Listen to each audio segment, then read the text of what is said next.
Hello साथीहरू नमस्ते। आज चाहिँ म घाँस काट्न जाँदैछु बारीमा। एक्लै बाबु पनि स्कुल गएको छ। उसले आउनुभन्दा अगाडि म घाँस काटेर रेडी गर्छु भनेर जाँदैछु। हेर्नुहोस् ल हाम्रो बारीमा के छ। मकै बारीमा जाँदैछु अनि त्यसपछि फुल देखेँ। हजुरहरूलाई देखाउन मन लाग्यो कस्तो दामी दामी फुल फुलेको रहेछ। अनि हेर्नु न मकै धान जमरा आउँदैछ अनि मकै फल्न लाग्दैछ। यस्तै छ हाम्रो बारीमा। अनि म चाहिँ घाँस हेर्दै गएँ। मकै बारीभित्र कति घाँस थियो। अनि म घाँस काट्न थालेँ। साथीहरू मजाले घाँस काट्दै गएँ। त्यसपछि म घाँस काट्दै गर्दै गएँ। अनि मलाई चाहिँ सानो बेलाको पुटुका फुटाउन मन लाग्यो। अनि मैले त भेटेर टाउकोमा टक्क हानेँ। अनि फेरि घाँस काट्न थालेँ। अनि घाँस काट्दै थिएँ, फेरि लजावती झार्दै। अनि म त्यसलाई चलाउन थालेँ।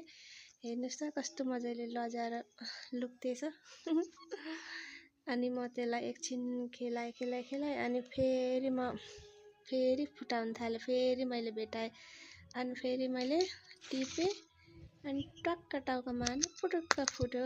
अनि त्यसपछि म सबै घाँस एकैठाउँ भेला पारेर अनि म यो बोरामा हाल्छु। अनि मैले घाँस हालि पनि सकेँ। अनि म अब बोरा बोकेर घरतिर लाग्छु। आजको मेरो सानो मिनी ब्लग हजुरहरूलाई कस्तो लाग्यो कमेन्ट गर्नुहोला साथीहरू।